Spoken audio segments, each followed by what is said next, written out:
Come with us where the corn is popped and the throwback Thursdays never stop. It's a magical land not far away. All you have to do is just press play. So hop on the couch and close your eyes. Gonna party like it's 99. Join us, watch the movies of our lives with Blockbuster eyes.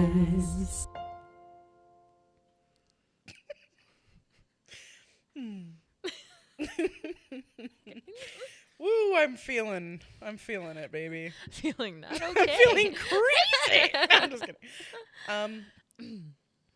Welcome to Blockbuster Wives, where your two favorite 90s babies talk about movies from the era of a certain blue and yellow video rental store. I'm your host with the most, late fees, Shea Baby. And this is Stacy, not always kind, but always rewinds. And you're listening to Blockbuster Wives. Hello. Hello. You guys, it's the end of February. Who decided to pronounce it like February, by the way? Yeah, they're like, fuck that R. Yeah, they're like, the Who R cares? is silent? Just do one of them. Yeah, two is excessive. Yeah, one will pronounce, the other one can go fuck itself. If you didn't do the other one, it'd be February. Right? Or be February. If you only it would did be one. like February. February. Or if there's no R's, February.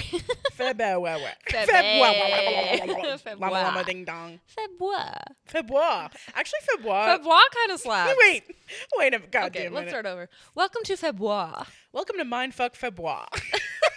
Mindfuck February. Mindfuck February. I love it.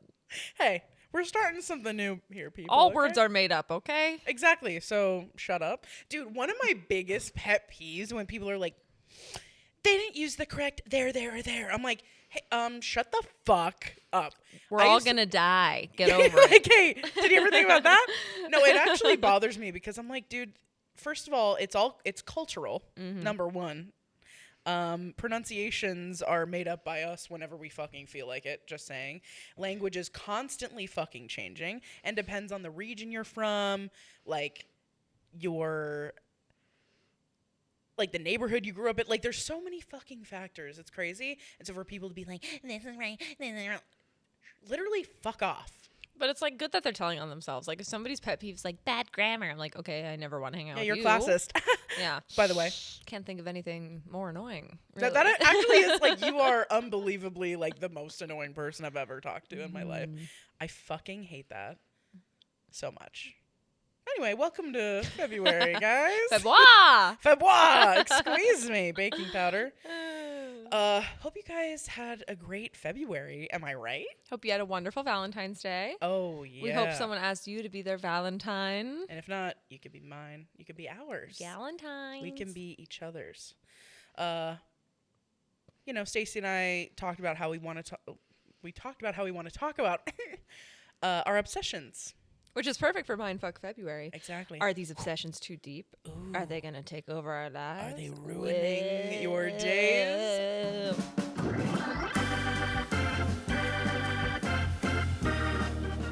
Not for me. Not for me either.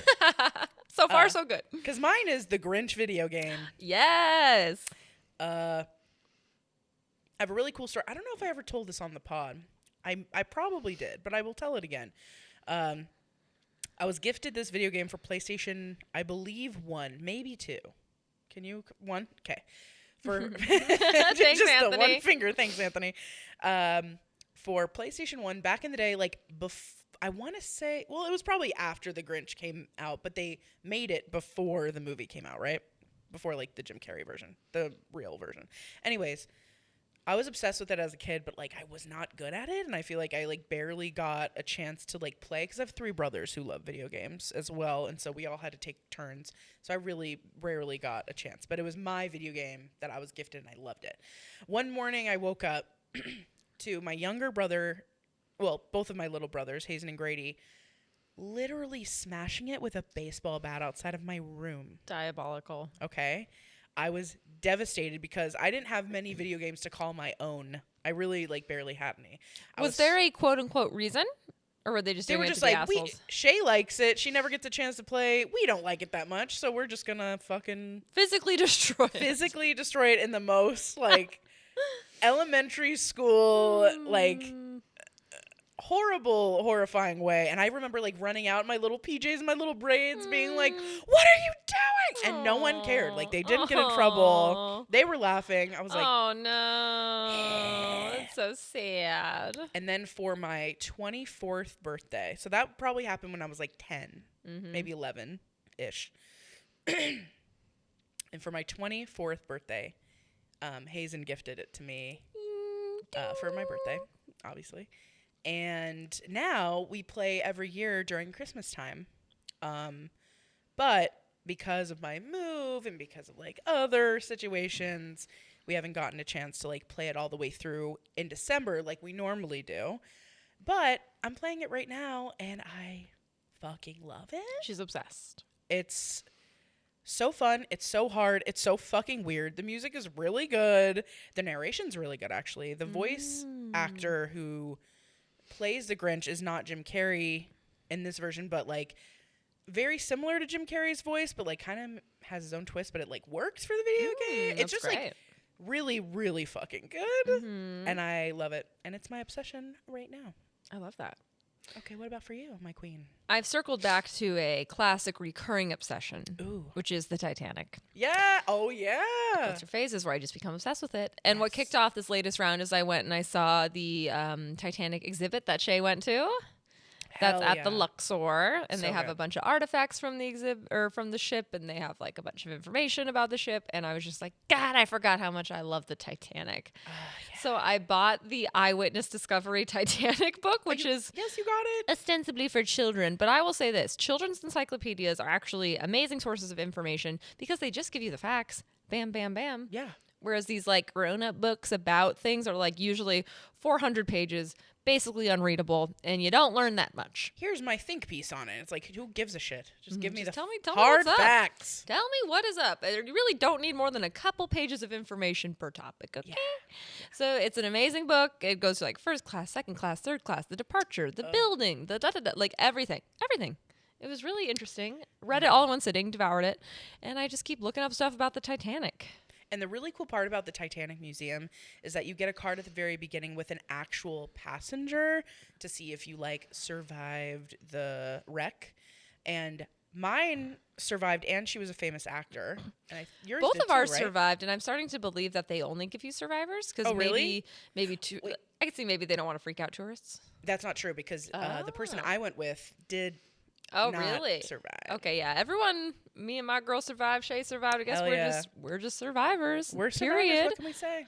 Okay, interesting that you can die. Wait, that's interesting. Maybe the women all do. Like all the women that come like, in we're not survive, gonna kill off a woman, and the dudes don't. That's well, I mean, statistically, they did load women and children first. That is true. They sure did. Well, so I guess that makes sense that more women would survive. So I didn't even think that they were passing us cards based on our gender. Me but neither. You're right. Because you got a male passenger. Yeah. Okay. Interesting. Ah, okay. I bet that's what they do. That's interesting. But all the descriptions of the food were making me so hungry, and it made me want to have a Titanic-themed dinner party. Where I'd get my little mitts on an actual menu and then make that whole menu. Stacy, for your birthday. That'd be fun. And everyone could dress in like Titanic gear. Big ass hats. Bro. Huge. Huge. That is such a good fucking idea. I'm like freaking. My nipples are hard right now. That's amazing. Wouldn't that be fun? That'd be so. That'd be really fun. Like, we could get people like I know some 1912 string music. players. We could get like a 3-piece string. Oh my god, cute! A night on Titanic. Yes. Oh, I love it. What a good idea. Yeah, I think it'd be really fun. Wow. Cool. So we're gonna start planning birthday right plans now. Done. Birthday plans, donezo burrito, Taken baby. care of, all right. And Creds. Well, and mine will be Halifax explosion themed. No. Another nautical nonsense. Yeah, just, another Halifaxian disaster. But anyway. So that's, we did do an episode on Titanic. It's one of our most popular ones. I forget what the number is, but go check it out. It's great. Yeah, we did it for the 25th anniversary of the movie, I believe in 2021? Something like that. No, we started the podcast in 2022. I'm freaking out. I keep thinking we started it in 21.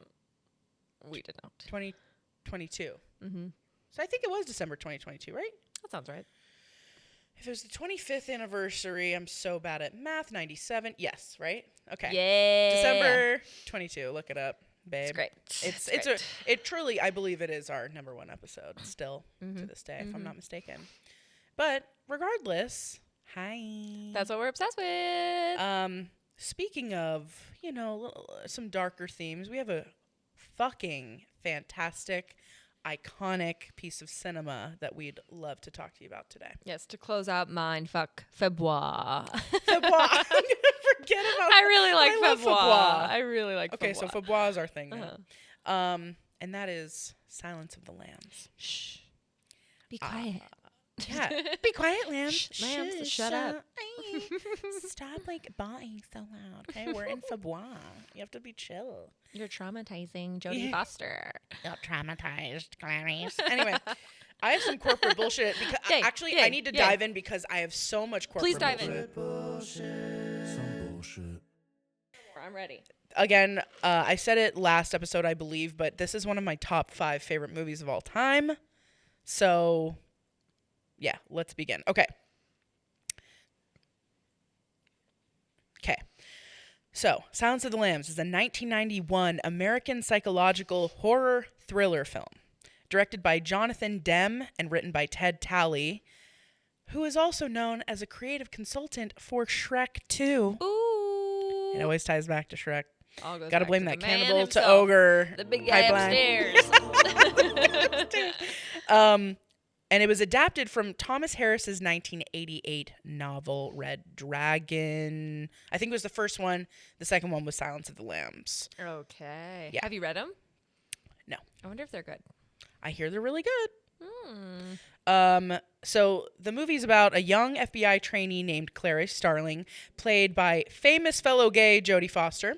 She's so great. Oh, she's so fucking good in this movie. Anyway, she's assigned to hunt down a serial killer named Buffalo Bill, who's played by Ted Levine, who skins his plus-size women victims. To catch him, she seeks advice from the imprisoned Hannibal Lecter, played by the incredible Sir Anthony Hopkins. Sir Anthony Hopkins. Holy shit. Sire Anthony Hopkins. My liege. My good sire, my lord. A brilliant psychiatrist and cannibalistic serial killer himself. It was released Valentine's Day of 1991. Wow. It's 118 minutes. The budget, which is a little bit long, but I'm cool with it. Budget was 19 milli. And That's it? Yep. Dang. And the box office were $272.7 million. Incredible. They wiped it. They wiped the floor. Incredible. Now, I need to talk about awards here. Awards. It's like one of the most winning movies of all time, isn't it? Mm-hmm. So, it's one of 3 movies that won Academy Awards in all 5 of the big categories. Nice. So, Best Picture, Best Director, Best Screenplay, Best Actor, Best Actress. The other 2 movies, the only other 2 up till today that have won all of those is It Happened One Night and One Flew Over the Cuckoo's Nest. What's It Happened One Night? It's it's a very old movie. I think Okay. it's from the 30s maybe. Oh, okay. I was like, I know One Flew Over the Cuckoo's Nest. Don't know anything about It Happened One Night. Yep. So Interesting. these are the only 3 that have won all 5. And it's the first and only horror film that's ever won Wow. Best Picture. Nice. The Rotten Tomato score, this might be one of the highest we've ever had, with the critics score of 95% and the audience is 95%. So Very both. nice. Even Stevens. Yep. Now, I need to say something controversial to this podcast and yet brave. And this is me, my tail between my legs sort of situation for a mere moment. It's rare, but I bow to Roger Ebert for his review. This is huge. Okay? Huge. Okay? I'm not taking this lightly, neither should you. I never say I love Roger Ebert, but I love him in this moment. His and review slaps. You'll understand why. Okay, so he gave this movie 3.5 stars. Okay, pretty damn good. Pretty damn good for a horror film. We know that Roger Ebert is a scaredy cat. He's a big scaredy He's a little cat. puss. He gets very freaked out by children's movies. Like the Grinch. Yeah, very scared of it. Which he deemed horrifying. Yet this movie he rated 3.5 stars. Anyways, so his whole review was, dare I say, brilliant. Okay. And I think it's because I can kind of tell, number one, he watched the whole movie, which if you Thank God. which if you know our podcast, you know that we have a theory that he watches like half of the movie and then like bases his review on that without like actually following through for a lot of movies. And I truly stand by that. However, this movie, you know that he watched the whole thing. And you can also see for a twinge, and it goes back, unfortunately, but like for a twinge in time, you can see he's being radicalized regarding feminism for like a split second because of this fucking movie, which is huge. Okay. So he started his review by talking about how Anthony Hopkins made him feel the presence of evil by our mere introduction to Hannibal. So good. Which is so true. How he stands not at attention, but you can tell he's at rest, even though he looks so sinister. He's like very animalistic. He wrote that he looked like a savage animal, confident of the brutality coiled up inside him. How his speaking voice is precise and yet arrogant. He compares Clarice and Lecter to Beauty and the Beast, which I thought was really great. And then goes to say, quote, I began to wonder if the author of the original Novak had started the project by hitting down a list of great universal bias and dreads. So this is a lot, but just stay with me. Cannibalism, skinning of people, kidnapping, being trapped at the bottom of a well, decomposing corpses, large insects, being lost in the dark, being tracked by someone you can't see, not being able to get people to believe you, creatures who jump from the shadows, people knowing your deepest secrets and using them against you, doors that slam behind you, beheadings, bizarre sexual perversions, and being a short woman in an elevator full of tall men. Wow. Beautiful. He said this movie has an undercurrent of unwelcome male attention toward her character. Rarely in a movie have I been made more aware of the subtle sexual pressures men put upon women with their eyes. Thank you. He ends it all by saying that this movie and Hopkins' performance in the horror space is going to be talked about for generations to come. That was on Valentine's Day, 1991. Wow. And it still rings true today, obviously, because we're still talking about it. I'm glad it is a very feminist movie, so I'm glad he talked about that. Yep.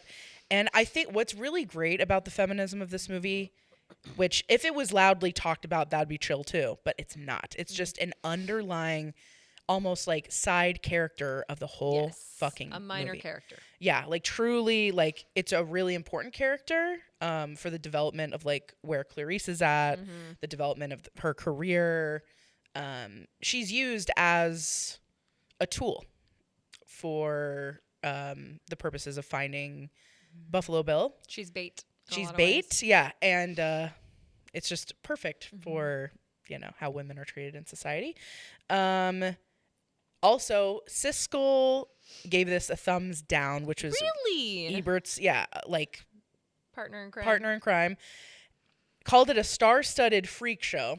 Oh boy! And Ebert argued with him to the death, basically, about it. Yeah, he's like, this movie rocks. Yeah, he's like, I don't know what the fuck you're talking about, bro. So, shouts out to Ebert for that. Nice. There are huge debates whether or not Silence passes the Bechdel test. I was like... Is there debates? Why? Like, all online, I was saying, like, I don't think it does. I think it does. I think it doesn't. Because I don't think it does either. But people were like, well... Like, I can see their point because they're like, it's not that Clarice's, like, personal life with men is being discussed. It's literally all her, like, career, which all happen to be, like, about men. Yeah. I think just happen to be. But I think that's part of the problem. Yeah. Because it's not a coincidence. They didn't just happen to be men. Yeah. They are all men. Yeah. So, I don't know. Interesting. I could see where they're coming from as far as, like, the criminals all being men, and that's, like, her career is catching criminals, da-da-da-da. Like, I could see, but I don't think it passes. Yeah. I do not believe so. I agree. I give it a no pass. Also, yeah, like, throughout the film, Clarice's gender is emphasized as a distinguishing feature. She's clearly a minority among her many male peers. And... Did I go over the review? Yep. Okay, so that's it for corporate bullshit. Nice, thank you. Yes, of course. And I know that's a lot. Getting back to the Bechdel thing, I was thinking about this because I was like, well, yeah, the only conversation she has with another woman is like her coworker. Yeah. Who also seems to be her friend, but they are talking about solving the crime. Exactly. And men. Yes. And so... Men who are at the center of the crime and around it. Yeah, so I don't think that qualifies. But I will say it's nice to get a portrayal of a woman who is dedicated in her career where it's not portrayed as like a bad thing. like, you know, we did Devil Wears Prada, and that the message from that is like it was bad that Meryl Streep and Anne Hathaway were so involved in their jobs, and it's seen as great when she walks away from it, and it's like, yay, she's not going to end up like that. Woo, victory. But I think like Clarice's career is very meaningful to her, and she is like helping people. So I kind of like that it's like we're not getting this like, what is her home life like? It's like, this is her life. Yeah. And that's not necessarily a bad thing. Absolutely. It's what she truly wants. It's what she's great at. You can see like the fire in her eyes, and like she is emotional about all these cases because they're devastating and gruesome and horrifying. But like, you know, she's still a human being, but like really baseline, she's just trying to like stop women from being hurt. Yeah, and because it's so her career driven and because it is so male dominated, it makes sense that she's talking about men. Like I think the scene wouldn't have played out well if she was like, so how's your dog, or like how's your nails, or like some other like attempt, like how was your date, or like to some be shit. like to be like, oh, like let's talk about her life outside of work. It's like, no, she's not, because this is her work and that's what it is. Yeah, it's her focus, and especially for this specific time period in her life where this is like a huge case and she's on the brink of like graduating and like becoming a member of the FBI. But I think some people are probably so like driven and compelled to make it past the Bechdel test because then they think that that's what makes a movie feminist. It's like, no, you could be a feminist movie and not pass the Bechdel test. For sure. As long as the messages are feminist. Which they are. Hardcore. Which they hella are. They hella are. And I love when horror films are centered around women being badass. Yeah. And kind of like putting a focus on men being like gross and scary. Yeah. So I think Midsummer is one of the only other horror films I've seen that depicts that really well. So anyways. As we talked about Megan's Body, it didn't quite get there for me. Yeah. Jennifer's Body. Jennifer's Body.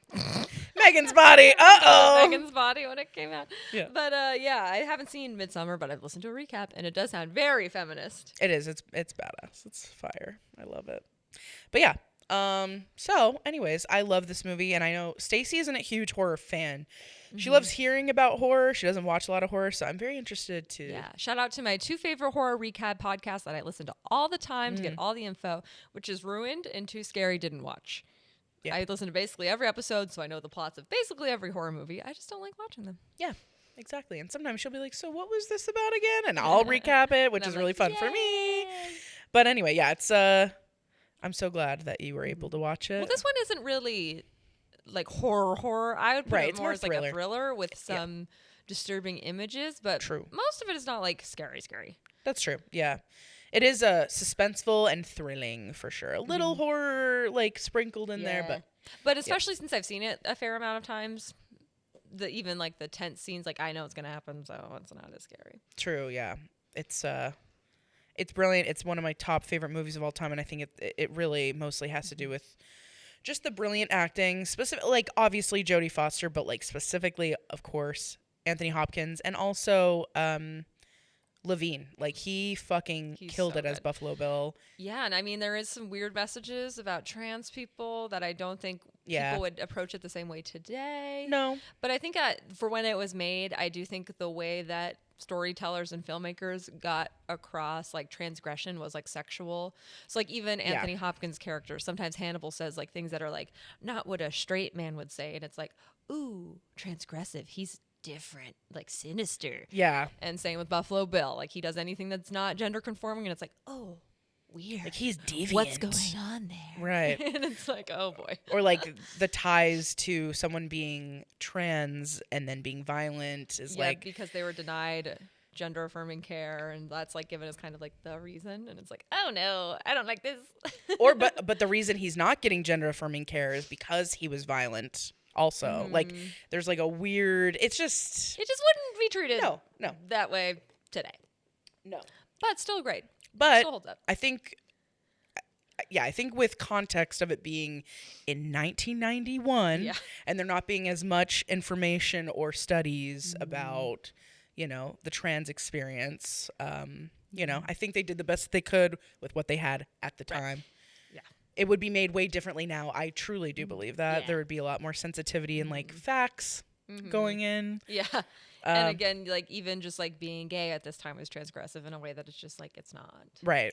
Yeah. Nowadays. So, of course shouldn't we want to acknowledge that, but also understand like realistically Yeah. at the time that it wouldn't have gotten any better. It wouldn't have been any better No, than I this. think this was as sensitively as it was going to be handled in 1990. For sure. For sure. But anyway, I have 1,000 notes if we want to get into it. Yeah. Oh, I did want to just one question before we dive in. How yeah. did you feel about the comparison to Long Legs, which is the updated FBI agent working with the serial killer movie?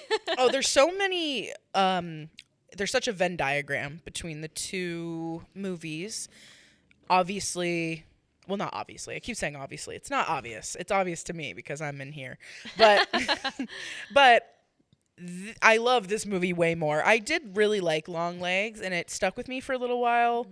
Like the clear blueprint was there that the director used for Long Legs. And he even said, like, I'm deeply inspired by Silence of the Lambs. It's very obvious. And it's a blueprint that works, It makes sense. And But Long Legs is much more squarely horror too, right? Or does it have a lot of long suspense shit too? There's a lot of long suspension. Got it. Yeah, I would say they're like similar in that way. Like a little, like horror is definitely sprinkled in. There's more gore. Well, actually, no. It's probably the same amount of gore. Okay. Oh, nice. Interesting. In different ways. But the same amount of gore. Did you see Long Legs? Yeah. Do you know what I'm talking about when I say that? Okay. Yeah, it's cool.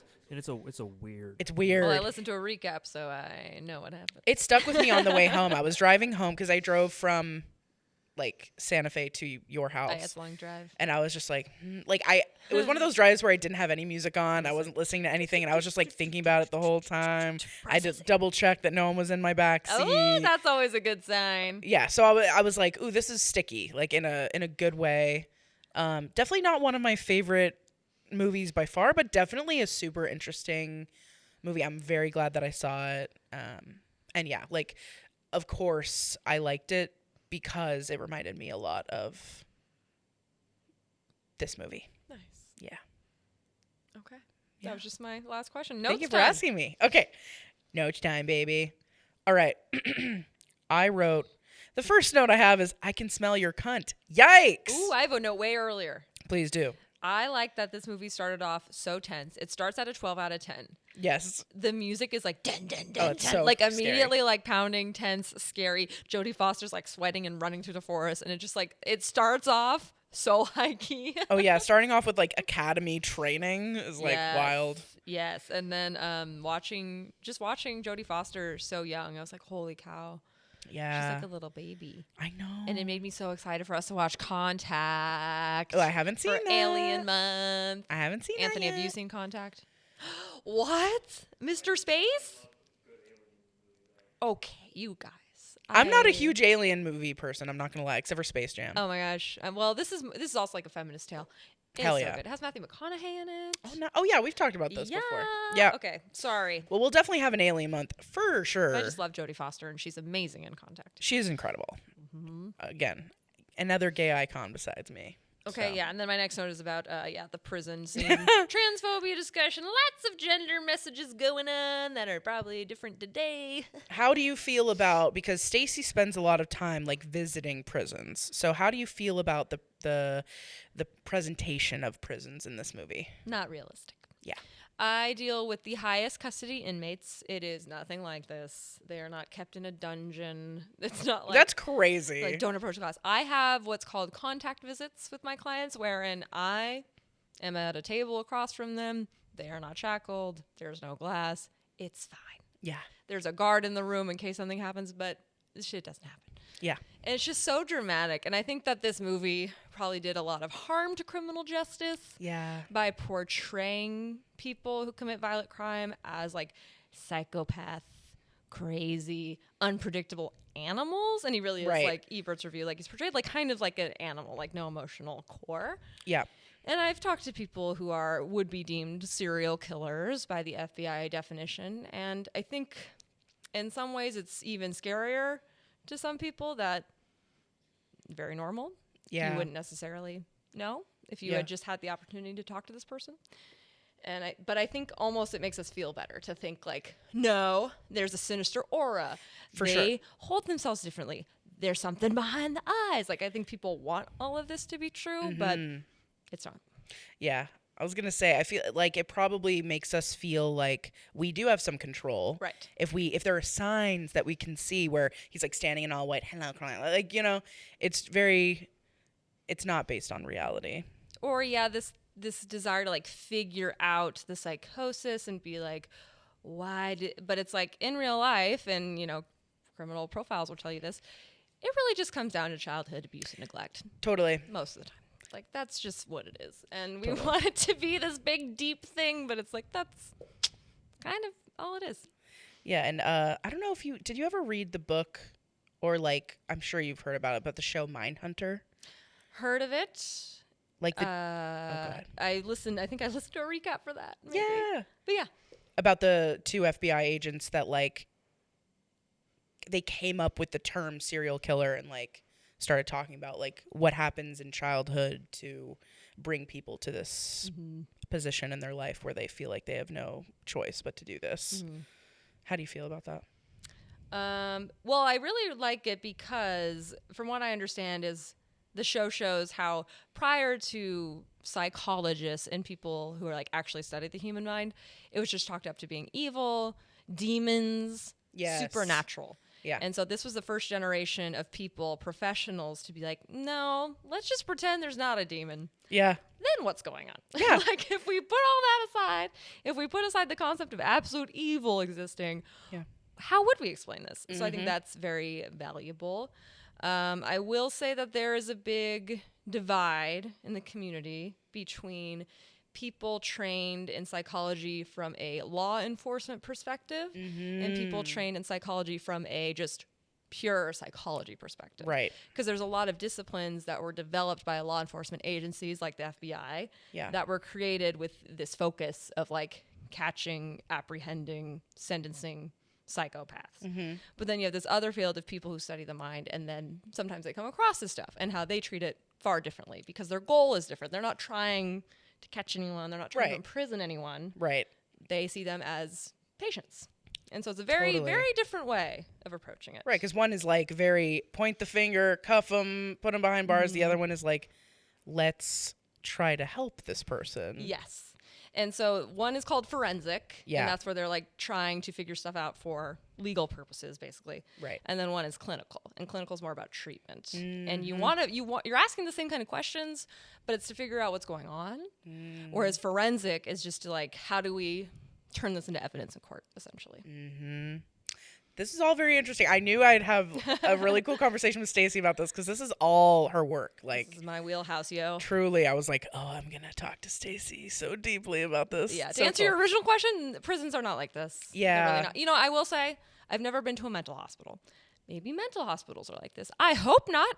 I really hope not. But none of the prisons I've been to are like this. And that's it. Like, he's not in a mental hospital. He's in a prison in the movie. But he has the trained psychiatrist, which does not happen in any... Okay. In most of the prisons I've experienced, there may be someone ostensibly in charge of mental health at the prison, but they are very rarely there all the time. Yeah. They might come in once a month. They might supervise nurses who do that stuff, but they're certainly not like running the prison. Right. Which made me think maybe it is a mental hospital of some kind.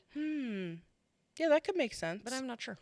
Because I read somewhere that Clarice's boss, he's based off of the man who wrote Mindhunter. Smart. And the guy who like created, you know, the whole term serial killer, blah blah blah.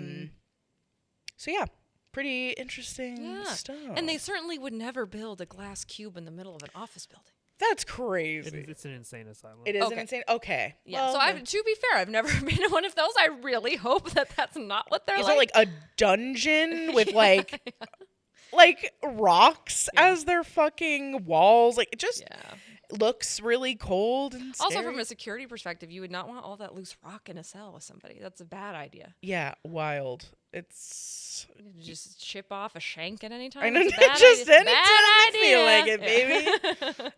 Same with building a glass cube in the middle of an office building with no cameras.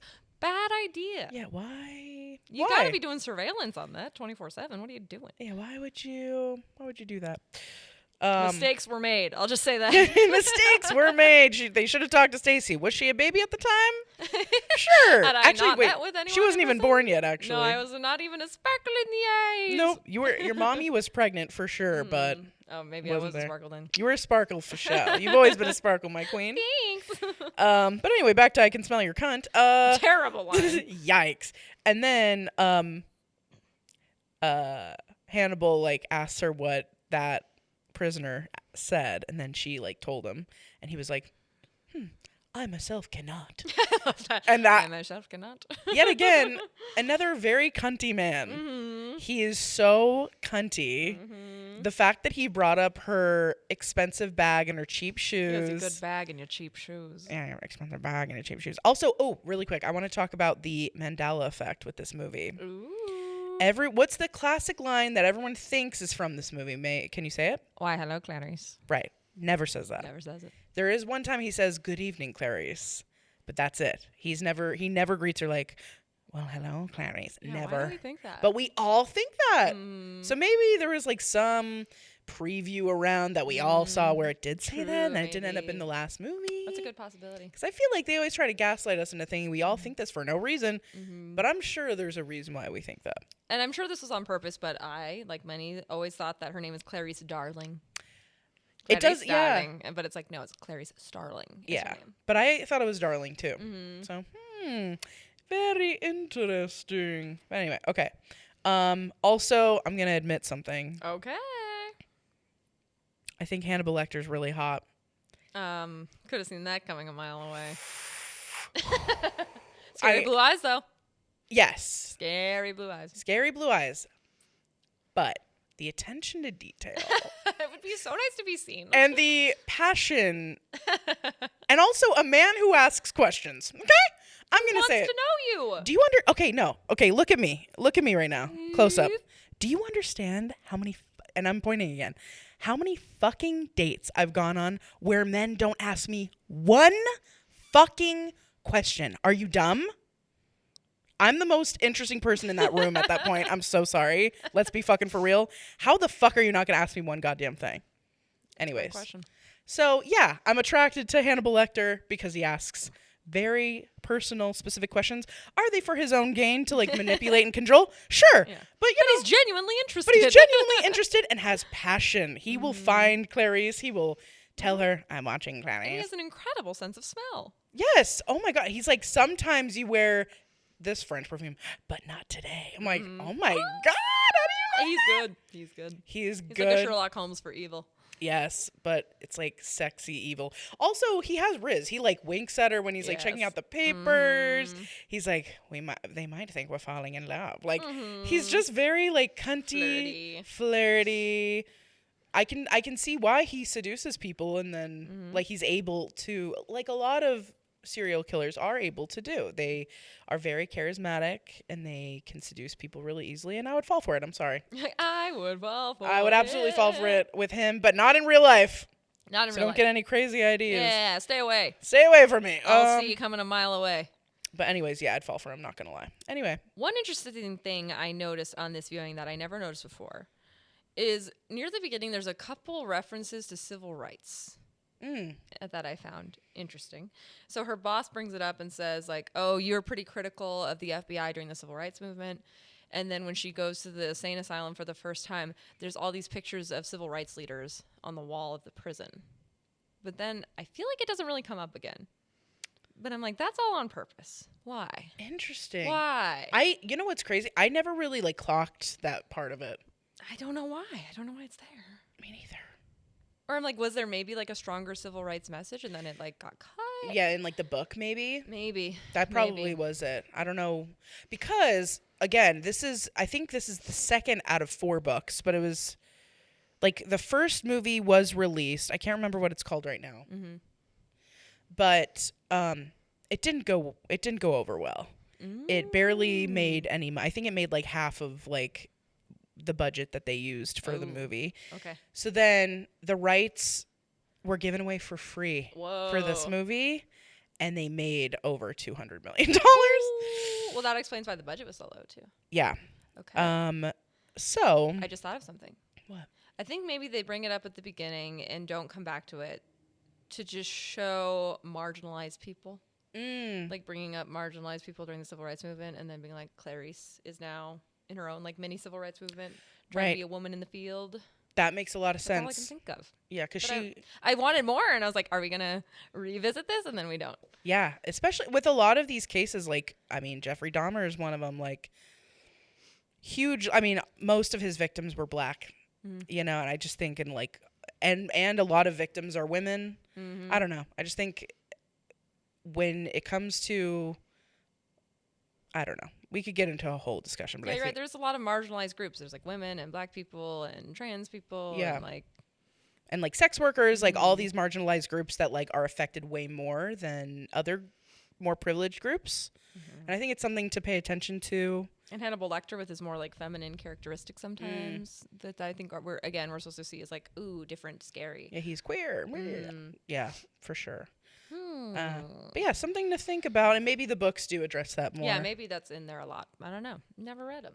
Do you read horror ever, really, or no? I mean, I know this is more of a thriller. Stephen King, he's great. The books I'm reading now, The Dresden Files, obsessed, have like a lot of horror elements. I don't mind reading horror. Okay, so you wouldn't mind reading these books. Interesting. Well, if you do, you have to holler at me and let me know.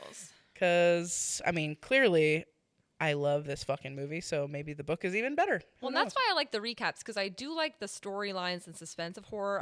The visuals, I can't sleep. Yeah, they ring in her mind over and over again. So I can't watch it. No. Otherwise, I would. Yeah. I don't blame you, because they do get... That's why, like, when I watch horror... By myself, at least. I love watching horror. If I'm with, like, one other person, then I'm hella chill. If I watch them by myself... Every light has to be on, and I kind of have to be like low key doing something else at the same time, like folding clothes or like. That could be an approach. I've never really tried that. Yeah, so that does help because a little distance. Yeah, there's a tiny bit of there's like some barrier. It's also why when I watch horror movies in the theater, I always bring a sweater, so like I always have that thin barrier to help. Even though it doesn't, I mean, obviously it doesn't do jack shit because I'm still watching it, but it feels like it helps. Yeah, you're protected. My mind is like, oh, okay, we have a weapon. What? Soft gas. It's like a fucking hoodie. Like what? That'll show him. Yeah, I'm like, try me now, bitch. But, God, yeah. So you kind of get the first taste of like their chemistry, and they really have like an interesting bond right away. Marginalized people, perhaps. Marginalized people. One other thing I'll note about this being unrealistic, I have never and would never be permitted to meet with my clients at the cell. I would never go to their cell. Right. It's always like there is a dedicated visiting area.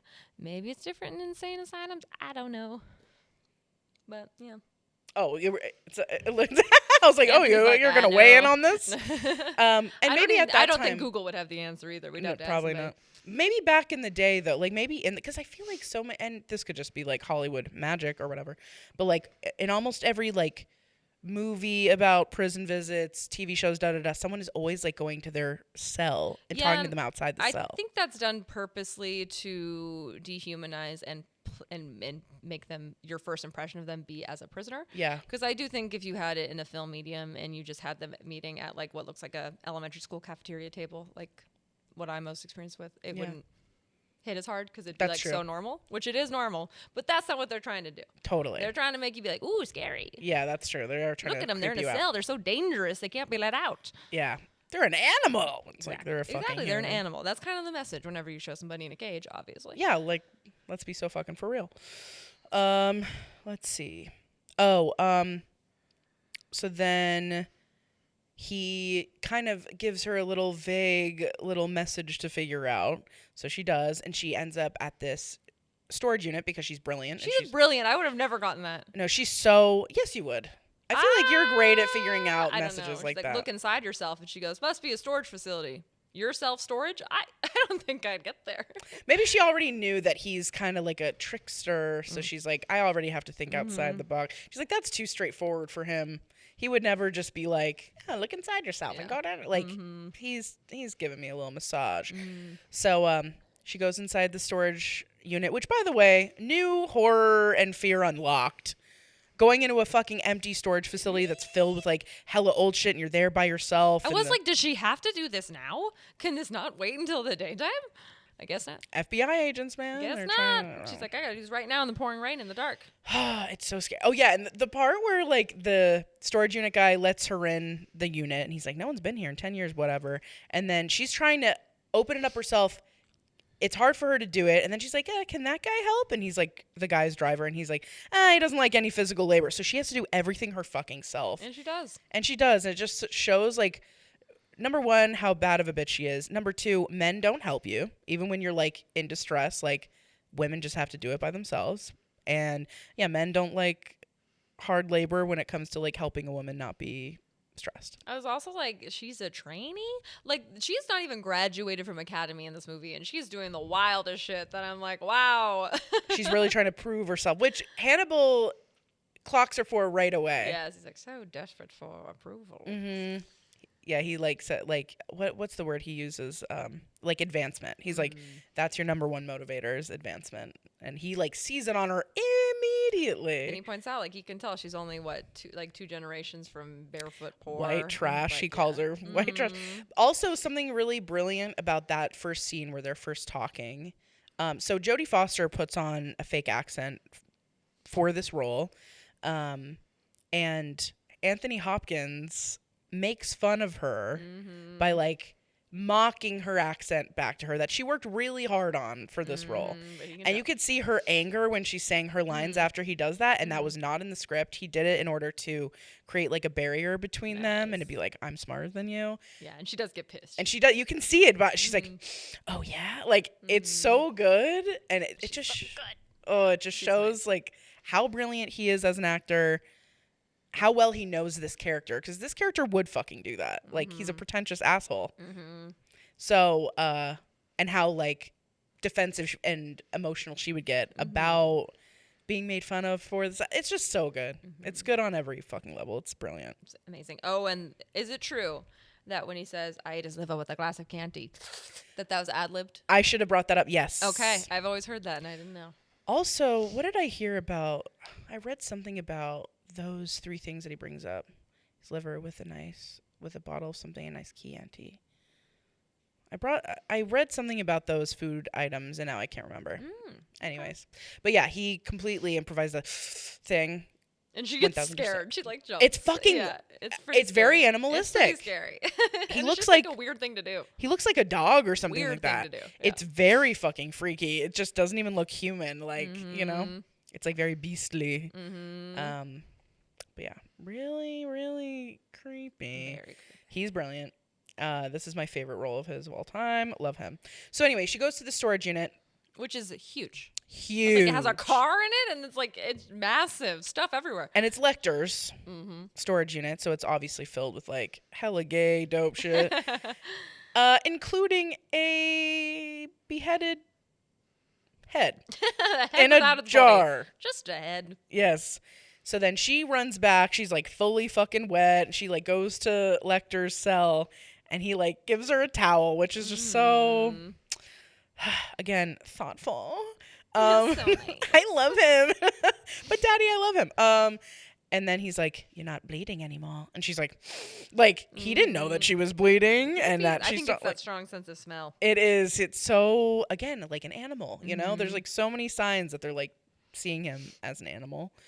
So creepy. Your bleeding has stopped. I was like, yikes.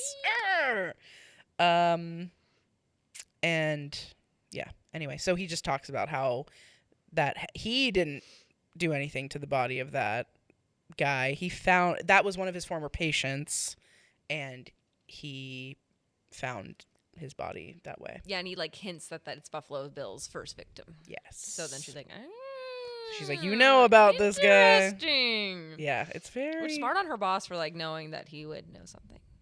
Not only that he would know something, he'd be able to read, you know, Buffalo Bill to filth. But also that Lecter wouldn't want to talk to any dudes. He would want to talk to someone just like Clarice. And he does, baby. And he talks. They're besties. He like calls her after. That's a whole other thing. Anyway, Okay, so then the next scene shows a girl driving back to her apartment. An American girl. American Girl, where she's harmonizing. And I was always part of, until I saw this movie, I think I saw this when I was maybe like 14 or 15, right? And I grew up chubby, like my whole life. And I always, like, there were always, this is kind of fucked, but like people would kind of like joke around with me saying like I could never get kidnapped because I'm fat, you know?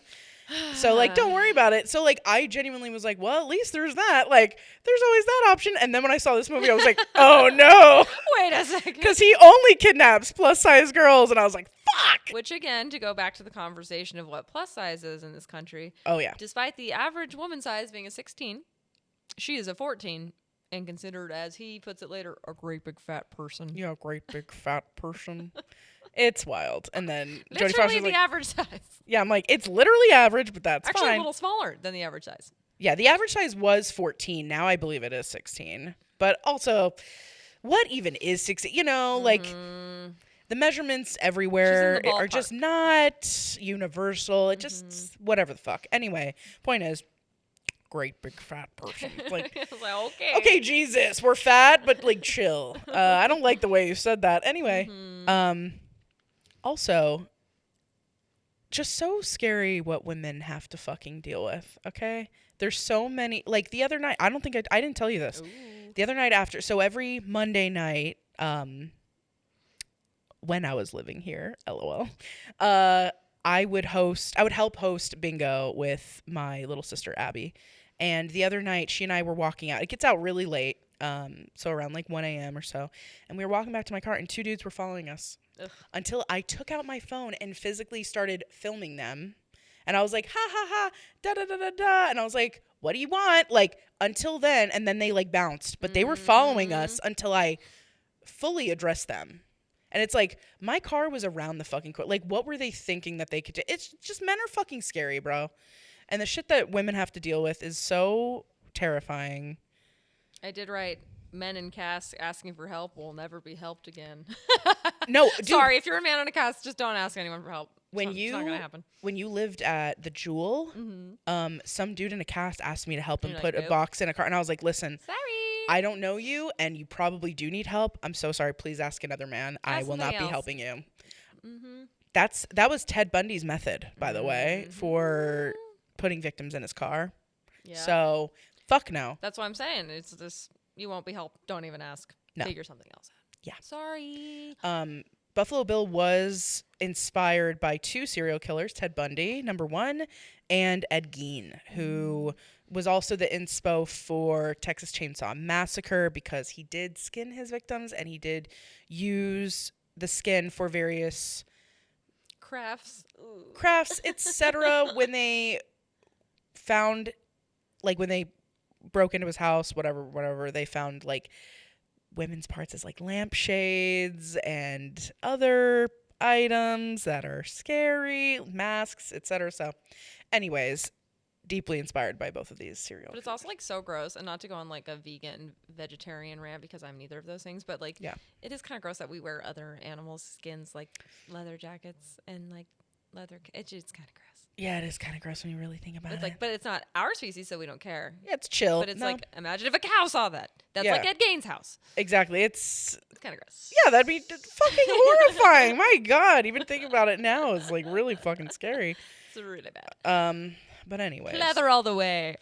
I also really like the director's usage of, like showing kind of like PTSD, like flashbacks, like memories. Yeah. They're so bled into what she's seeing in real time in the present, and then you see it kind of like bleed into the past, and it's so like effortless. And I really think that that's like how it is. Yeah, they're in real life. intrusive. They sneak up on you. That's one of the hallmarks. Yeah, and it's really brilliant how they like filmed it and made it happen with like flashbacks of her dad, which him dying was like her most traumatic moment in her life, and like, yeah, I just think they did a really great job of that weaving in and out of the movie as well. And it kind of shows like why she's on that like FBI path. You know, she's probably in some way trying to make it up to her dad. Save a life. Saving the life that she couldn't save, blah, blah, blah. Anyway, very cool stuff. I have to say, super brilliant. So the next scene, well, one of the next scenes that I have a note about is Hopkins is dressed in all white. Stacy's outfit right now. And I told Stacy I had a cool note about this, which is that this was Hopkins' decision to wear all white because he wanted to push the fear out of how we're all kind of afraid of the doctor and the dentist. They usually wear all white because they're wearing like white lab coats and blah, blah, blah, scrubs, whatever. And he's like, Lecter is a doctor. He would probably be wearing all white, and I just want to make people as fearful as possible. Sinister, Hopkins. Very sinister. And I also thought it was brilliant because it contrasts with the blood really nicely. Yes. If he was wearing his like little denim jumpsuit, wouldn't have showed up as starkly. Yeah, wouldn't have been as scary. But white? yeah, that scene is wild. It is crazy. Like I was like, wow, this is intense. It's intense, but I do love that scene because it's so. Usually, I don't like gruesome scenes like that, but for some reason, this scene is just so. It just feels so realistic. Yeah, and they do shy away from showing like hardcore. Like they could have like shown him beating the guy's head in. They don't. Yeah, they don't. They show. There's a lot of restraint. Right. And the fact that it was to like classical music and just the whole thing was just so fucking scary. Also, that cell would have never been decorated that way. Okay, sure. Right. Like, again, a cell like in the middle of a and fucking... like a privacy screen. And I was like, okay. No. And they gave him the nicest dinner I've ever seen in my life. Prisoners do not get food like that. No. Also, the 3 hots in a cot, that is a lie. Most inmates do not get 3 hot meals a day. Yeah. So when people are like, "Oh, he'd be better off in prison because so at least," nice, dude, shut the you get fuck hot up. Food. A, you don't, and B, shut the hell up. Clearly, it's always the people that would have no fucking clue. By the way, who say shit like that, dude, shut the fuck up. Yeah. Dude, shut the fuck up. And also, a lot of your meals depend on how much money you have in your books, which not everyone can get. It's a whole situation. And the prisons have an incentive to give you less food, so you buy more commissary, which they get a kickback in. Yeah, so they like get money from imprisonment. So that's cool. So yeah, just want to point that out. It's not at all what anyone's cell looks like at any correctional facility. No, it's... I will say the little spit mask, that is a thing. They just call it a spit mask. It's just so you don't spit on people. But I do like that they put it on Hannibal Lecter, and it's like all like crazy looking. They're usually just like opaque masks that you can breathe through. He looks very scary, but I think it's also his eyes. His eyes are always like and large the fact and that in they charge. wheel him around on a little dolly cracks me up. They would not do that. He would just be in a wheelchair. He'd be shackled to the wheelchair. But they wouldn't like prop him up. Just drop him up like he's a stack of boxes. like he's a mummy. What? I'm like, this is a very inefficient way they could drop him. It'd be difficult to move somebody that way. Yeah. And then also, like standing them up while doing it would be like there's impossible. There's no reason to do that. No. I mean, it looks cool when you when you watch it. It looks very wheel scary. him out. But like, especially from your position where you've like actually seen stuff like this in real life, you're like, none of this is fucking you're real. Just What are you talking shackled to a wheelchair. It's not that complicated. No, that is so stupid. Anyway. Also, I wrote a note here I forgot about that. Thomas Harris, he's the writer of the books that ended up being this movie. He attended some of Bundy's murder trial, and he even sent him his book, Red Dragon. Interesting. And did Ted Bundy respond? I don't know. I didn't see that. But he did get the death penalty, like in maybe 90. So I want to say. Never know. So yeah, I'm not sure. Okay. Do you know if it was 90, Anthony? I think it might have been before this movie was released, but 89. Okay.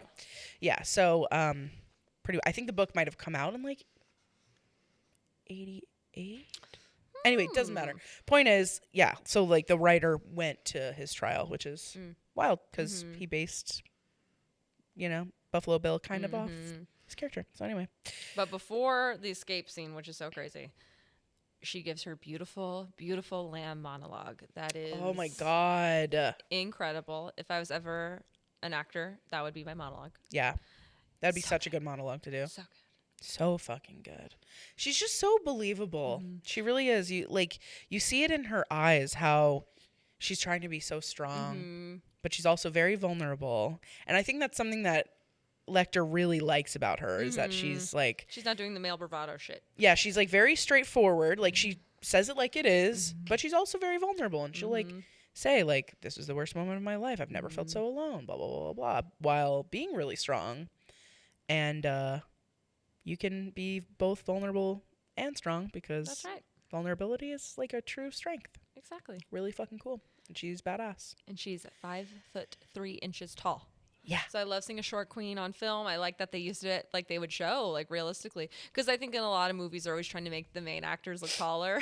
And Yeah. It's like, in this movie, they're like, no, she's short, and we're going to show that she's short. Yeah, and it really like ties in with her being, again, a woman in a male-dominated field. Like Ebert said, the scene of her in the fucking elevator, she gets in, it is filled with like average sized men, but they're like very tall, especially compared to her. And she's just like standing there, and they're all like almost surrounding her. It's so fucking scary, dude. I wouldn't get in that elevator. Really? She's so brave. Yeah, that would scare me.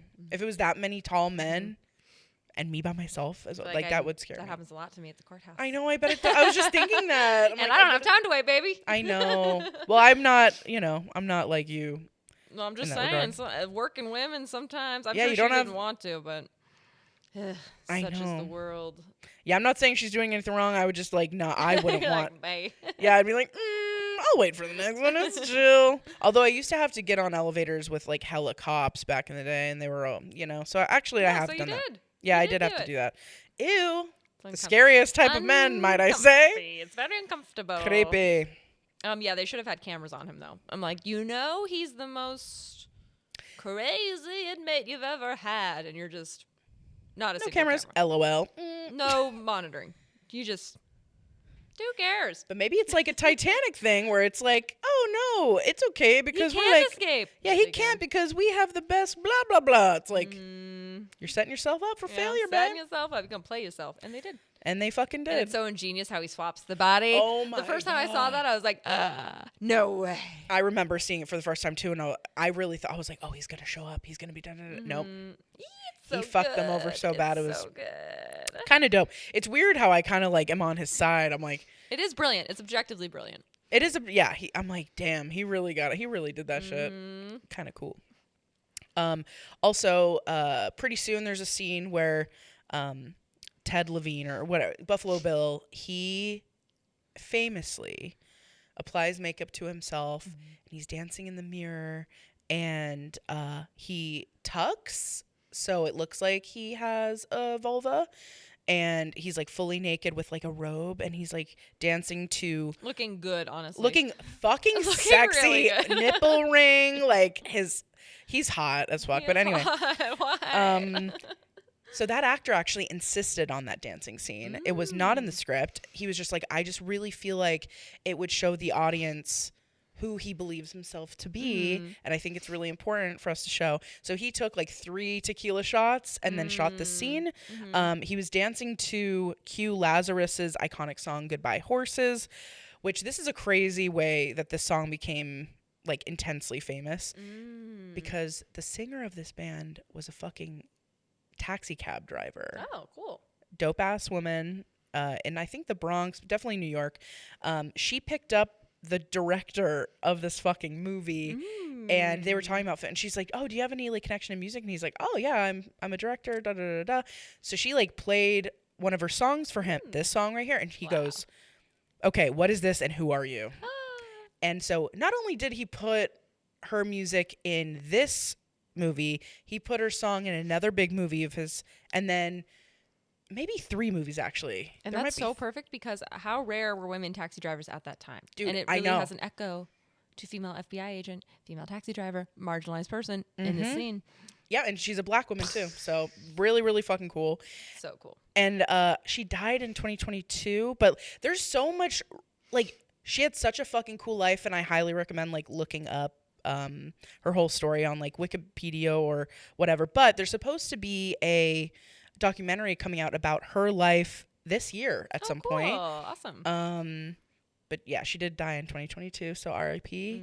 But really fucking sick, and the way like shoot your shot. That's all I'm saying. Yeah. At any point in time, I am talking about our podcast. I'm talking about my music, and I just think it's important for all of us to, talk about our passions and our dreams, because you never know what connections are out there. Absolutely. So, yeah. Preach. If that's a lesson that she can give us, I will take it, baby.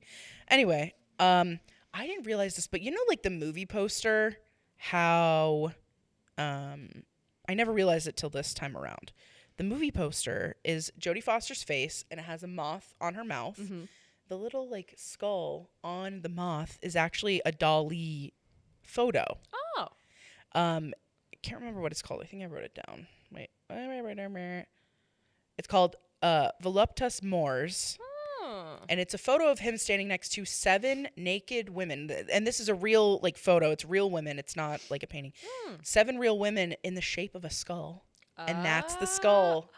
That's so cool. Isn't that fucking sick? That's so cool. So I was just like, wait a minute. That's so fucking rad. And it just is so brilliant to tie in, unfortunately, like the women that got killed and they were naked because they got skinned and da-da-da. Like, just fully brilliant. This movie is just brilliant from top to bottom. So much symbolism, feminism. Yeah, the moth representing change. Yeah, just everything about it is so cool. Yeah, I said this bug house is so gross. The what? The bug house. Like at the ending scene where she's going through all the bugs. I like, know. Oh, it's so gross. I know. And those like fucking nerds at the museum or whatever, wherever they're at. So LOL. gross. Don't like bugs. Grossy. I do like that Clarice did basically say there's no correlation to trans people in violence. That was sick.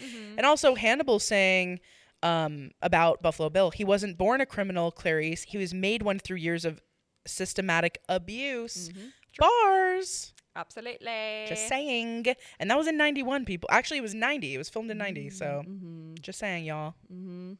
That's why I respect the psychologists who are interested in figuring out why things happen and not just being like, some people are evil. Next. Yeah, it's like, well, that's not helpful or interesting at all. Yeah, how fucking convenient for you to just say that I'm separate from this because they're evil and I'm good. Bye. Like, that sucks. Anyway, it's like, well, that's not helping anyone. No, it's not, and it's just lazy. Honestly, it's just it takes no depth at all to think that. And most people want to live healthy, adapted lives.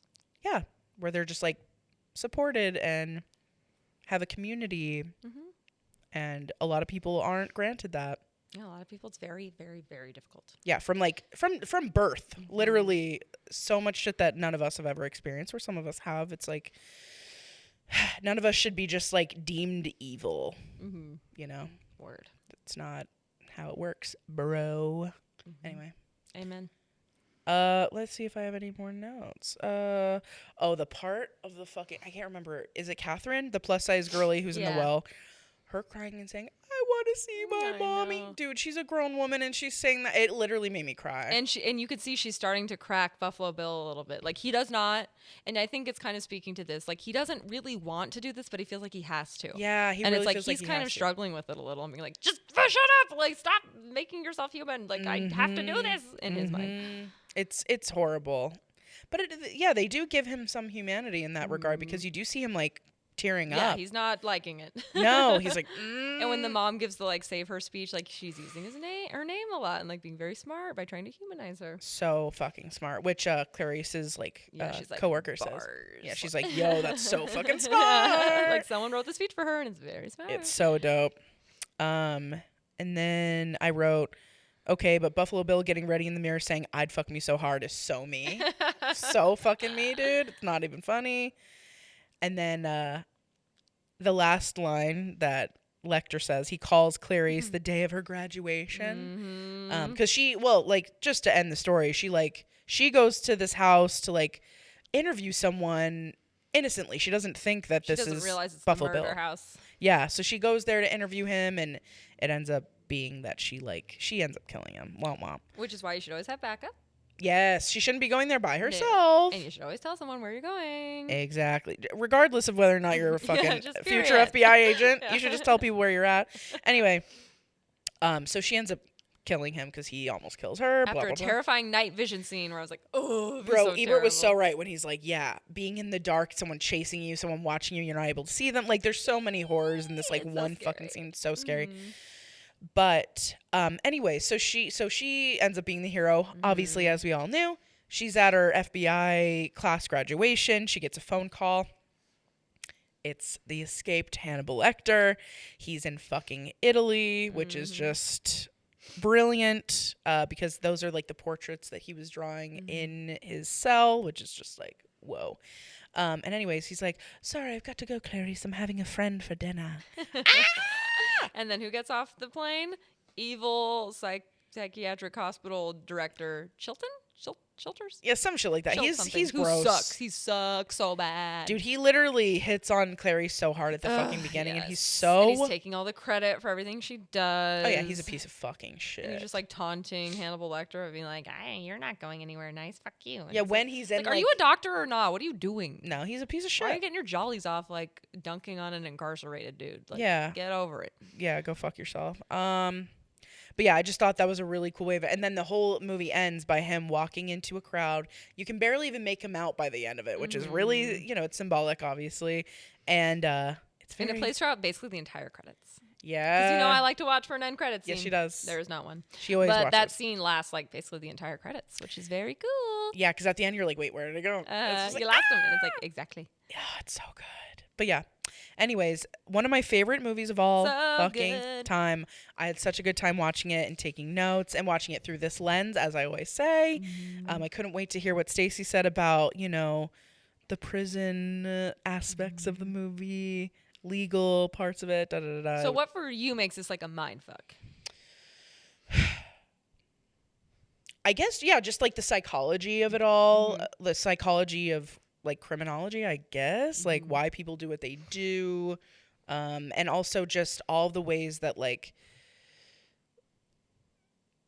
the human mind, how the human mind works, I guess is just like a mind fuck to me, and it interests me so much. And as much as we know about the mind, we're still finding out so much all the time. So to me, that's like the truest mind fuck of all. It's our own minds, bro, and how they work. You know what I'm saying? Doink. So, what about for you? Yeah, I wouldn't say that this is like a mind fuck for me, except for the escape scene. That always gets me. Yeah, because like, it's so smart. He's taking like 12 steps ahead. He's playing human chess. And you think it's gonna go one way, and then it goes the other way, and you're like, oh man. Yep. I just wanted any excuse to watch this movie because I've been wanting to watch this for a while, but it never really fit in with any.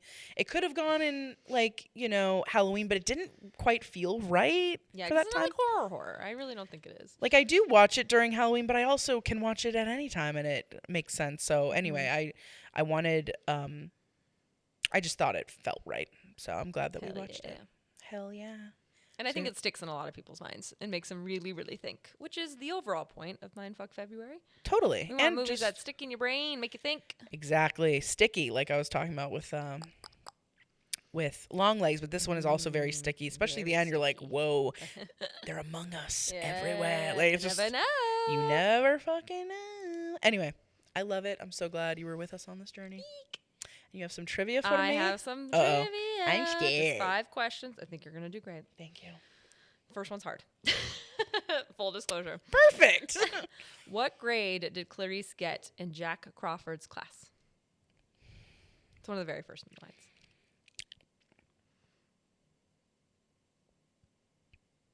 Is it a number? Or It's is it a letter? Grade. A? A minus. A minus. I'm like, of course she got an A. She's brilliant. That's when he brings up the first civil rights thing. He's like, you were pretty critical of our blah, blah, blah, our civil rights record, but I gave you an A. And she goes, A minus. A minus. Oh, yeah. A minus, her. Amazing. 2, what perfume, this is tough, Fuck! does Hannibal say Clarice wears? It's like Rue de Temps. Like some shit like that. Okay. Yes. L'air de temps. L'air de You temps. fucking nailed it. Perfect. Thank you. Number 3. This one's a little easier. They're on the up and up. I hope so. How does Clarice get into the storage facility?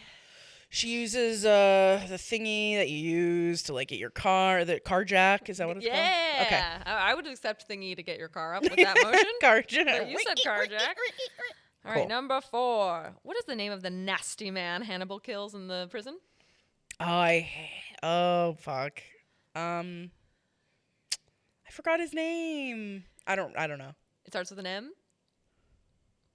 I won't. Multiple Migs. I would have also just taken Migs. Migs. Right. I did know Migs. Yes. Gross old Migs. Loser. What is a creepy theme? Oh, that guy. That's what you mean. Like the guy that he got to kill himself. You mean, right? Okay. Yeah. Okay, cool.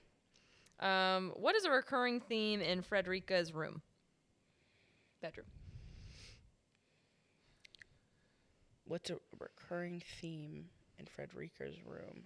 And that's the first victim that Buffalo Bill killed that Clarice is researching. Her nudie photos? No. I don't remember. Animals I would have taken, or specifically cats. Like every time the camera moves, it lingers on like a cat. Yes, that's true. I made him tough because I know this is your. I appreciate it. I made him no. too tough. It wasn't too tough. No. I still feel like I did pretty good, even though it wasn't. You know, I didn't do 100, but that's okay. That's all right. That's all right. I'm not used to doing well in any test, so any amount of correct answers, I'm like, I won. I did it, you fool. I did it, baby. No child can beat the Grinch. Woo! Oh, okay. I didn't look for a personality quiz, but I assume I found one.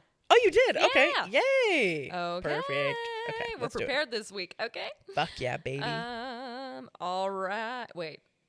Okay. I opened the Truman Show and I was like, no, you fool. Okay. This is which Silence of the Lamb character are you? Oh my god. Okay. Okay, let's start. Skinning a female corpse. This is an insane first question. What is it on BuzzFeed? No, I should say this is a user-generated quiz by Mike Picardo on playbuzz.com. Perfect. This is a red flag question that only has one good answer, and anyone who answers differently should be on a list. Okay. Skinning a female corpse is a violent crime. Agree? Of course. Of course I do. Depends on who the female victim is. Or not really, it's a non-violent offense. Of course I do. Bruh. It's a wild The fuck do I look like, bruh? Wild. Okay. Would you offer a criminal a fake deal, promising some favor if he provides information that could help locate a serial killer? Of course I will in a heartbeat. I will, although I find it unethical. I probably won't. It's completely immoral.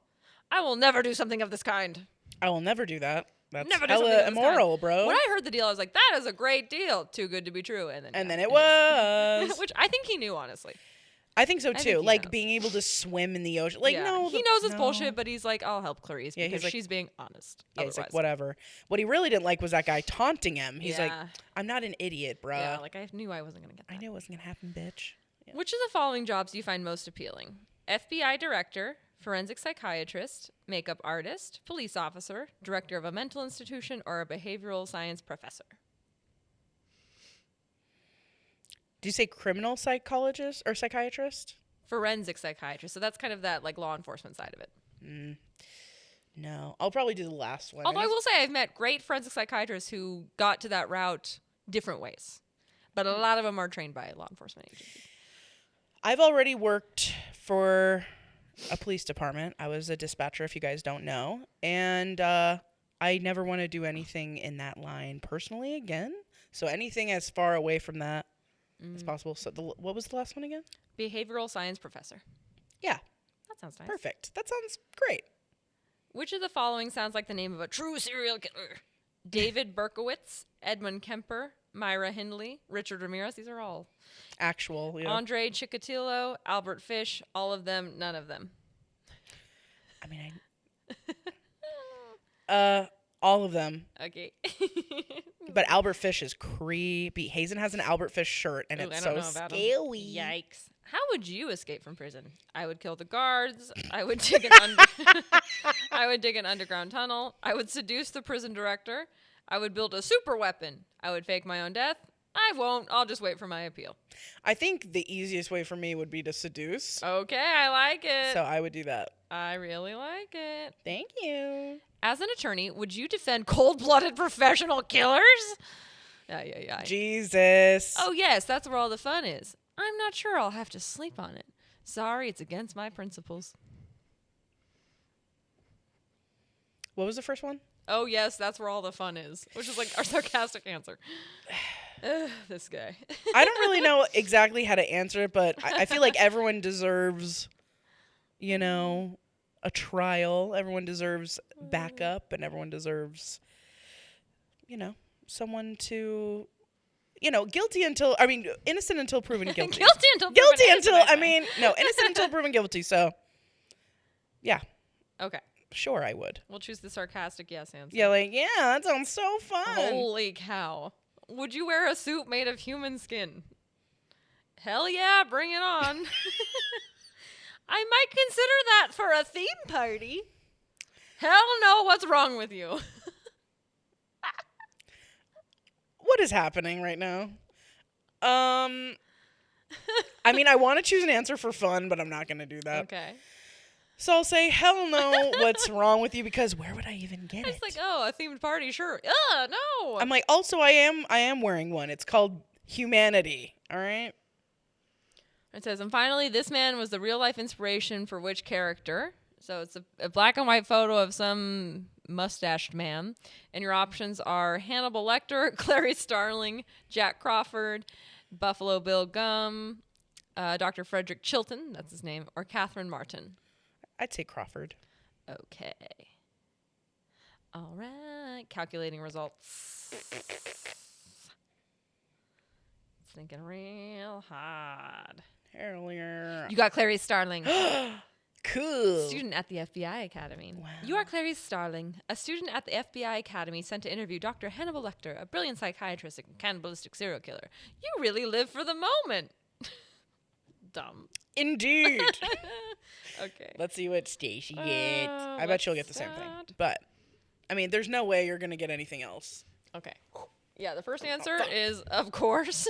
Yeah. Of course I would. Okay. I just love the... All right, here we go. Just Let's as well see. start a quiz off that talks about skinning women. Wait, I need to reposition myself. Excuse me. Hold on. I'm sinking too far into this chair. Hate that. Okay. Hello. Okay. Let's see here. Skinning a female corpse is a violent crime. Agree? Of course I do. Depends on who the female victim is, or not really. It's a non-violent offense. Like I said, let's go with number one. Of course I do. Would you offer a criminal a fake deal, promising some favor if he provides information that could help locate a serial killer? Of course I will, in a heartbeat. I will, although I find it unethical. I probably won't. It's completely immoral. Or I will never do something of this kind. Just to switch it up from yours, I'll do the third one. But I'll just say, I also just feel like she could have gotten this information anyway. I think so, too. All I they really did was move him to give him a chance to escape. So, it really backfired. Right, exactly. Which of the following jobs do you find most appealing? FBI director, forensic psychiatrist, makeup artist, police officer, director of mental institution, or behavioral science professor? See, I'm going to go with forensic psychiatrist. I would just, approach it from the other way. Mm-hmm. Very cool. Which of the following sounds like a name of a true serial killer? David Berkowitz, Edmund Kemper, Myra Hindley, Richard Ramirez, Andre Chikatilo, yeah, Albert Fish, all of them or none of them. Okay, if I was which one sounds like a serial killer if I didn't know anything about them, just the most boring name, Ed Kemper. Yeah, I'd be like, and it's he was probably him. fucking gross and psychotic. Yikes. Okay, how would you escape from prison? I would kill the guard. Oh, he was also 6'8". Scary. Whoa, that's extremely tall. How would you escape from prison? I would kill the guards. I would dig an underground tunnel. I would seduce the prison director. I would build a super weapon. I would fake my own death, or I won't. I just wait for my appeal. I won't. I'll just wait for my appeal. Amazing. As an attorney, would you defend cold-blooded professional killers? Oh, yes, that's where all the fun is. I'm not sure I'll have to sleep on it, or, sorry, it's against my principles. That's where all the fun is. Yeah, that's Dumb where all the answer. fun is. Stupid. Boom. Would you wear a suit made of human skin? I can tell you right now, hell no. Hell no. Hell no. What's wrong Ah. with you? Did I tell you I met somebody who had a human skin Bible? What? Yeah. Who? Somebody I went to law school with. And they were like, this is actually bound with human skin. And I was like, gross. Is that legal? Get this out of I don't want to see this. That is fucking insane that they would even admit. They thought it was really That- cool. Red flag. As free as the wind blows. Blows as free as the mountain We're running away. Okay. And finally, this man is the real life inspiration for which character? Think before you click. I'm going to say Hannibal Lecter. Okay. They Boom. don't know if it's right. They don't actually tell you, so who knows? Who knows? And you got... It's still calculating. It took a while. Clarice Starling. Oh, we're both Clarice. You are Clarice Starling, a student at the FBI Academy, sent to interview Dr. Hannibal Lecter, a brilliant psychiatrist and cannibalistic serial killer. You really live for the moment. Wow. ... A lot of ellipses in this quiz, Cool, might I say. Okay, ready? Set. Yay. Thank you. Thank you, my love. Well, happy February. Happy Or February. February. Excuse me. February. February. February. I had so much fun this month. Yeah. I think I've said before, usually Mindfuck February is not my favorite month that we do, but I really enjoyed this month. It's a good one. Well, we got a Jim Carrey movie. We Yeah. got one of her favorite movies of all time. Yeah, so I'm a little biased, but I think it was really fun. I hope you guys had a lot of fun. And please comment and suggest more Mindfuck February movies for us to do next year. Yes, please. But we hope you had a wonderful February. And we can't wait to see you next month for Shall We Reveal? Yes. It's Drew Barry March Madness. Ooh. If you guys don't know, every March we do a March Madness bracket where you, the listener, go to our Instagram, which is just Blockbuster Wives. You'll find us. We're right there. We look sexy. You'll see it, whatever. And through our story, we warn you a couple days in advance, like, hey, we're about to do this, so be online from this day to this day. And we have you bracket 16 films of one actor until we get a top 4. And those are the ones that we cover. Yeah, it's really fun. It is really fun. It's you guys are super involved. There's a lot of passionate feelings, but just are. remember, it is a democracy, so do not Yes. yell at us if Yeah. your favorite doesn't make it to the final 4. We're not deciding, babes. Yeah, y'all are. And if you really care, then get your friends to Then watch lobby. and vote for the movie that you really want to win, okay? You have the power. Democracy is in your hands. That's right. It's not up to us. We are mere messengers Exactly. of We're your word. facilitators. Yeah, so please don't direct your anger at me like you did last year and the year before. Thank you so much. Anyway, we love you guys so much. I'm so excited for Drew Barry March Madness. And we love you. We love you. And we shall see you next month. Bye-bye now. Bye-bye now. Bye-bye. Bye-bye now. Bye-bye. Mwah, mwah, mwah, mwah, mwah. See ya. Bye. Thank you for listening. Shout out to I Have No Mouth for our delightful theme song and Whitney Vertucci for our beautiful podcast art. And all of this couldn't be possible without our amazing producer, Anthony, aka DJ Munchausen. If you have questions for us or would like to advertise with us, please email us at blockbusterwives@gmail.com and please join our Patreon for exclusive bonus content. As always, please rate, subscribe, and tell all your friends about us. We love you. You see a lot, Doctor? When are you strong enough to point that high-powered perception at yourself? What about it? Why don't you look at yourself and write down what you see? Maybe you're afraid to.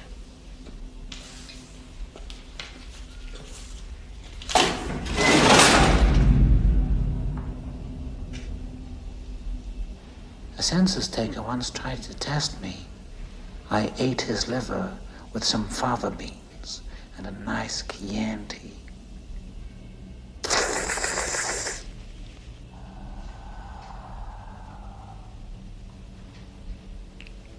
You fly back to school now, little starling.